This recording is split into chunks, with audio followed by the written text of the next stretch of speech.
Safety Guard Training Course, Section 11, Use of Force Theory. Table of Contents.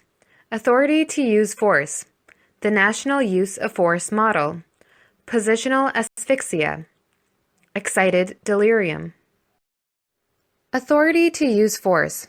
Section 25 of the Criminal Code of Canada authorizes the use of reasonable force.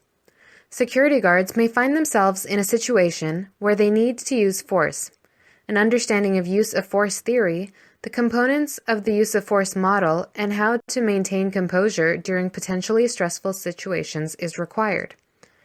Where a security guard is required or authorized by law to do anything in the administration or enforcement of the law, Section 25 of the Criminal Code of Canada is applicable. In these circumstances, Section 25 allows a security guard, like all members of the public, to use as much force as is necessary as long as they act on reasonable grounds.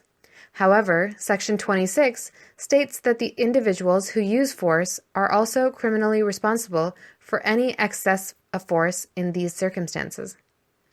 It is important that security guards have an understanding of use of force theory in order to avoid using excessive force.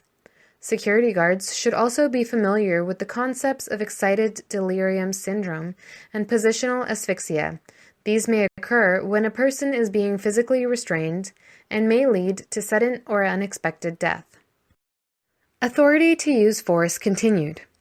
Typically, a person suffering from excited delirium will display signs of severe mental disturbance and may act violently and aggressively. If a person appears to be delirious, the security guard should avoid agitating or exciting them.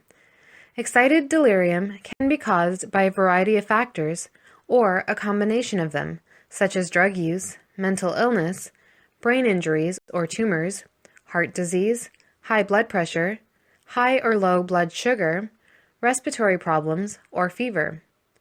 Positional asphyxia could happen to any person being physically restrained, but the risk of it is much higher for individuals suffering from excited delirium. When being restrained, a person should not be placed in a position that may prevent them from breathing properly.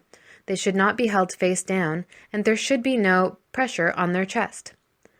Positional asphyxia, also known as postural asphyxia, is a form of asphyxia which occurs when a person's position prevents them from breathing adequately.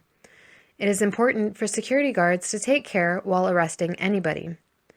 The National Use of Force Model is a situational model which may help security guards understand the appropriate level of force to use in a given situation. Based on the situation and the behavior of the subject, the security guard should assess the situation and determine what type of response is appropriate. For example, a security guard would not use hard physical force against a subject who is being cooperative. What is excited delirium and why is it important to security guards?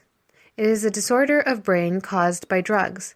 The signs and symptoms for excited delirium may include paranoia, disorientation, hyperaggression, tachycardia, hallucination, incoherent speech or shouting, incredible strength or endurance, typically noticed during attempts to restrain victim, hyperthermia, overheating, profuse sweating, even in cold weather.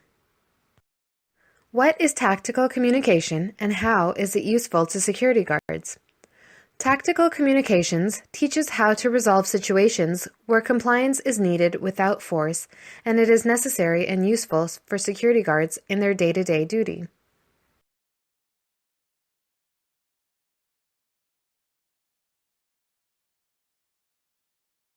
End of Section 11, Use of Force Theory.